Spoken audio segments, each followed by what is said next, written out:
ఒకరోజు మనం అనుకున్నట్లుగా గడవకపోవచ్చు. మరుసటి రోజు మాత్రం అంతా మారిపోతుంది.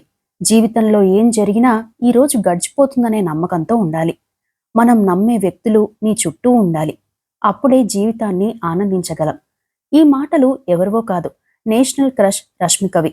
ఎంత ఎత్తుకు ఎదిగినా ఒదిగి ఉండడమే జీవిత పాఠంగా నేర్చుకున్న రష్మికకు ఇటీవలే హీరో విజయ్ దేవరకొండతో ఎంగేజ్మెంట్ జరిగింది. కిరిక్ పార్టీ మూవీతో సినిమాల్లోకి ఎంట్రీ ఇచ్చిన రష్మిక టాలీవుడ్ నుండి మొదలు బాలీవుడ్ వరకు పలు హిట్ సినిమాల్లో నటించింది. నేషనల్ క్రష్గా, టాలెంటెడ్ యాక్ట్రెస్గా పేరు తెచ్చుకుంది. అయితే ఈ సక్సెస్ ఆమెకు అంత ఈజీగా రాలేదు. పేదరికం, చీత్కారాలు, అవమానాలు, హేళనలు, బెదిరింపులు ఇలా ఎన్నో ఎదుర్కొన్నారు రష్మిక. ఈ నేపథ్యంలో హీరోయిన్ రష్మికకు సంబంధించిన కొన్ని అంశాలు తెలుసుకుందాం. రష్మిక మందన్న ఏప్రిల్ 5, 1996లో పుట్టారు. వీరి సొంత ఊరు కర్ణాటకలో కొడగు జిల్లాలోని విరాజ్పేట్. తండ్రి పేరు మదన్ మందన్న, తల్లి పేరు సుమన్ మందన్న. తండ్రి మదన్కి కాఫీ ఎస్టేట్ వ్యాపారం ఉండేది. రష్మికకు సీమాన్ అనే చెల్లెలు ఉంది. అయితే రష్మిక చిన్న వయసులో ఉన్నప్పుడు తండ్రికి వ్యాపారంలో నష్టాలు వచ్చాయి. స్నేహితులు చేసిన మోసం కూడా అందుకు కారణమని చెబుతారు. దీంతో అప్పులు పెరిగిపోవడంతో ఉన్నవన్నీ అమ్మేయాల్సి వచ్చింది. ఆ సమయంలోనే ఉపాధి కోసం కొడగు జిల్లా కేంద్రానికి మారాల్సి వచ్చింది కూడా. అక్కడ అద్దె ఇంట్లో ఉండేవారు రష్మిక ఫ్యామిలీ. అయితే తండ్రి అప్పటి వరకు వ్యాపారం చేయగా సడన్ గా ఉద్యోగం అంటే శాలరీ తక్కువగా ఇచ్చేవారు. దీంతో అద్దె చెల్లించలేని పరిస్థితి ఉండేది. ఇంటి ఓనర్ చాలాసార్లు వచ్చి ఏదో ఒకటి అని వెళ్లేవారు. దీంతో చాలాసార్లు తండ్రి ఇబ్బంది పడ్డారు. కనీసం బొమ్మలు కొనివ్వడానికి కూడా ఇబ్బంది పడేవారు ఆ తల్లిదండ్రులు. ఆ సమయంలోనే తల్లి కూడా ఉద్యోగానికి వెళ్లాల్సిన పరిస్థితి వచ్చింది. దీంతో కుమార్తెను గోనికొప్పల్లోని బోర్డింగ్ స్కూల్లో హాస్టల్లో చేర్చారు. అయితే తండ్రి పడుతున్న ఇబ్బందులు, ఆర్థిక ఇబ్బందులు గమనించిన రష్మిక బాగా చదువుకొని తన తండ్రికి అండగా ఉండాలని అనుకునేవారు. చదువుపైనే దృష్టి పెట్టేవారు. టాపర్గా ఉండేవారు.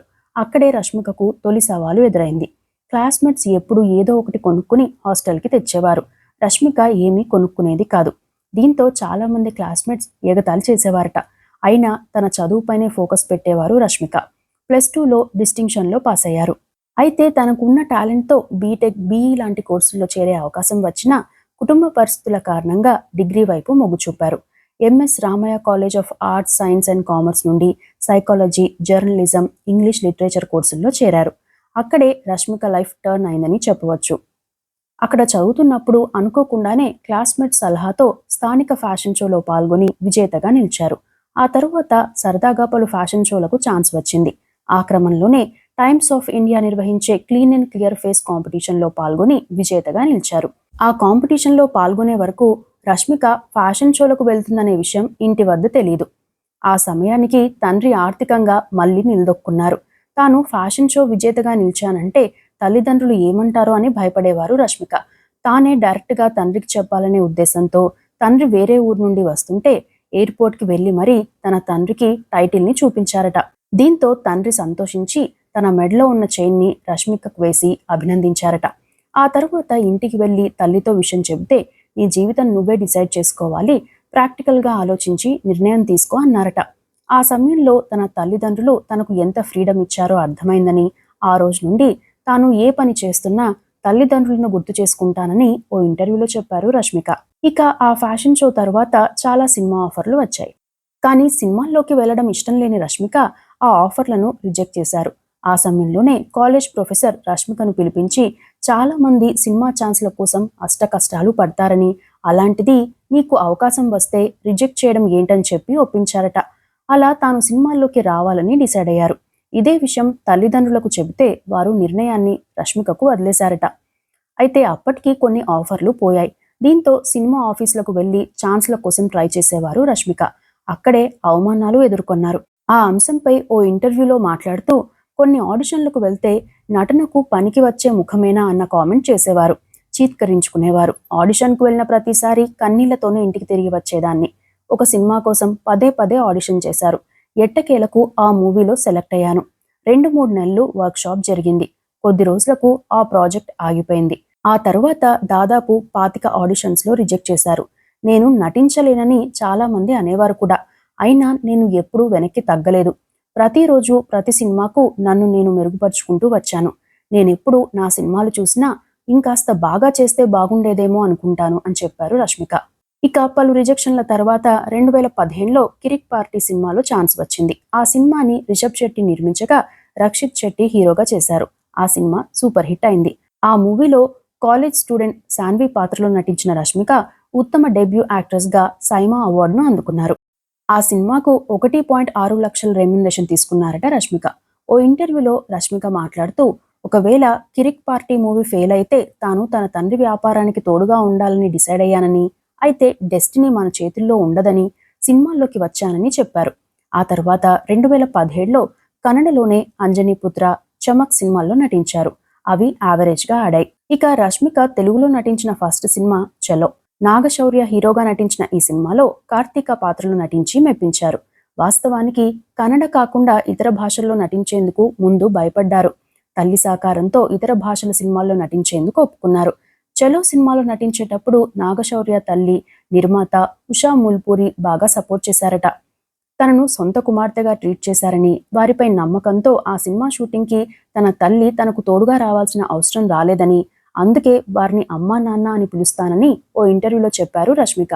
ఆ సినిమా సూపర్ హిట్ అయింది. ఆ సినిమాకి 50 లక్షల రూపాయల రెమ్యునరేషన్ తీసుకున్నారట. ఆ తరువాత విజయ్ దేవరకొండతో కలిసి గీతా గోవిందంలో నటించారు.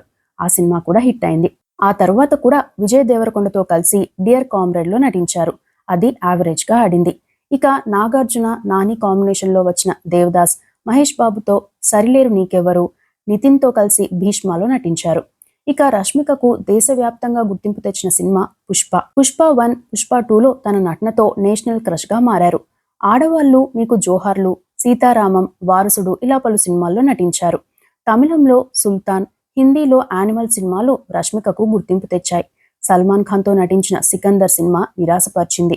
అయితే శంభాజీ జీవిత చరిత్ర ఆధారంగా వచ్చిన ఛావా సినిమాలో తన నటనతో మరోసారి దేశవ్యాప్తంగా గుర్తింపు తెచ్చుకున్నారు రష్మిక. రష్మిక అవార్డుల విషయానికి వస్తే కిరిక్ పార్టీకి ఉత్తమ డెబ్యూ యాక్ట్రెస్ గా సైమా అవార్డును అందుకున్నారు. గీతా గోవిందం, కామ్రేడ్, పుష్ప 2 సినిమాలకు గాను సైమా ఫిల్మ్ఫేర్ అవార్డులు అందుకున్నారు. ఇవి కాకుండా రష్మిక పలు బ్రాండ్లకు అంబాసిడర్గా ఉన్నారు.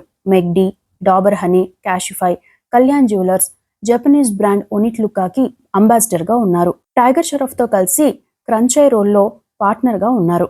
ఇక సొంతంగా బ్యూటీ ప్రోడక్ట్స్ కంపెనీని ఏర్పాటు చేశారు. రష్మిక నెట్వర్త్ విషయానికి వస్తే ఒక్కో సినిమాకు 3 కోట్ల రూపాయల నుండి 5 కోట్ల రూపాయల వరకు తీసుకుంటారని, సినిమాలు, బ్రాండ్ ప్రమోషన్లు, బిజినెస్ల ద్వారా దాదాపు 70 కోట్ల రూపాయల వరకు సంపాదించిందని చెబుతున్నారు. ఇక బెంగళూరు, హైదరాబాద్, గోవా, కుర్గ్, ముంబైతో సహా పలు చోట్ల రష్మికకు సొంత ఇల్లు, ఖరీదైన కార్లు ఉన్నాయి. కొన్ని చోట్ల తన తండ్రి ద్వారా రియల్ ఎస్టేట్లోనూ పెట్టుబడులు పెట్టినట్లు చెబుతారు. అలా తన నటనతో, వ్యక్తిత్వంతో దేశవ్యాప్తంగా గుర్తింపు తెచ్చుకున్న రష్మిక ఫోర్బ్స్ ఇండియా విడుదల చేసిన అత్యంత ప్రజాదరణ ఉన్న దక్షిణాది నటిగా నిలిచారు. కన్నడ హీరోయిన్లలో ఎక్కువ మంది ఫాలోవర్లు ఉన్న హీరోయిన్ కూడా రష్మికనే. రష్మిక గతంలో డీప్ ఫేక్ బారిన పడ్డారు కూడా. ఆ సమయంలో దేశవ్యాప్తంగా రష్మికకు మద్దతు లభించింది.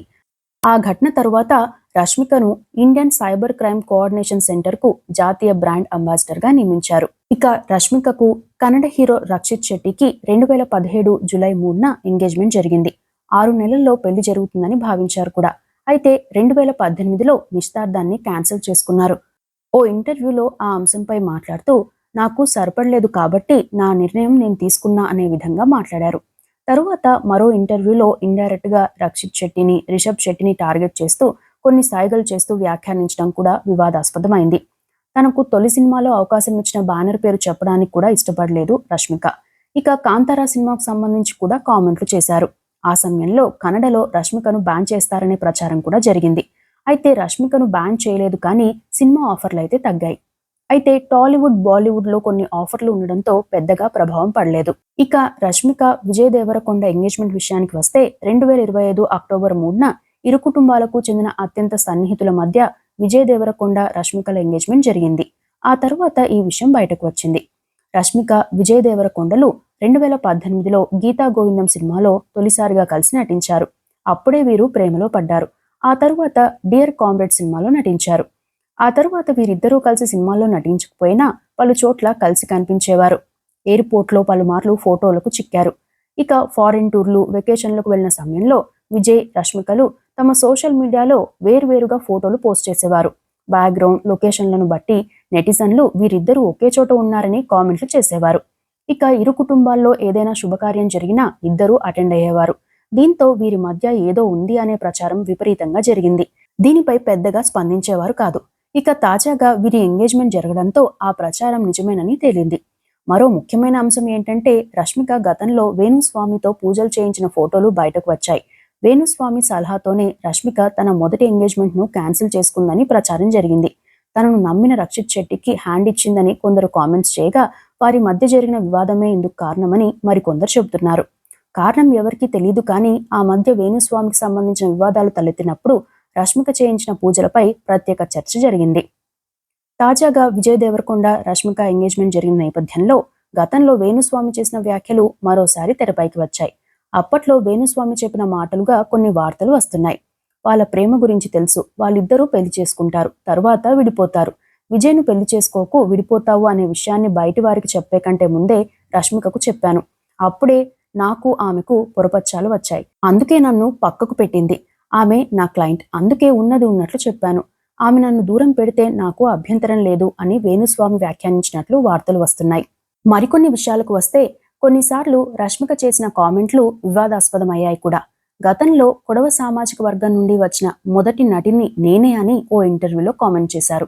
అయితే ఈ కామెంట్లపై కొడవ కమ్యూనిటీకి చెందిన పలువురు కళాకారులు, నటులు ఆగ్రహం వ్యక్తం చేశారు. రష్మిక కంటే ముందే చాలా మంది నటులు కళారంగానికి సేవ చేశారని, రష్మిక పేరు బయటి ప్రపంచానికి తెలియక ముందే శశికళ, నెరవంద ప్రేమ తదితరులు ప్రముఖ నటులుగా ఉన్నారని నోరు అదుపులో పెట్టుకోవాలని వార్నింగ్ కూడా ఇచ్చారు. ఇక చావా సినిమాకు సంబంధించిన ఈవెంట్లో పాల్గొన్న రష్మిక తాను హైదరాబాద్ నుండి వచ్చానని చెప్పారు. దీంతో కన్నడ ప్రజల నుండి ఆగ్రహాన్ని ఎదుర్కొన్నారు. పుట్టిన ప్రాంతం పేరు చెప్పడానికి రష్మికకు వచ్చిన సమస్య ఏంటని చాలా మంది ప్రశ్నించారు కూడా. తన తండ్రి పడిన కష్టాలను చూసిన రష్మిక తన సంపాదన మొత్తాన్ని ఇప్పటికీ తన తండ్రికే ఇస్తున్నారట. తన ఖర్చులకు మళ్లీ తండ్రి నుండి తీసుకుంటుందని చెబుతారు. ఒక్కో వాడికి 70 లక్షల నుండి ₹1,00,00,000 వరకు తీసుకుంటారట. మొత్తం మీద చిన్నప్పుడు తన తల్లిదండ్రులను గర్వించేలా చేయాలని బలంగా కోరుకున్న రష్మిక అనుకున్నట్లుగానే సాధించారు. చిన్నతనంలోనే తన జీవితం గురించి ఏ విధంగా అయితే కలలు కనిందో వాటిని నిజం చేసుకున్నారు. ఇవి రష్మికకు సంబంధించిన విషయాలు.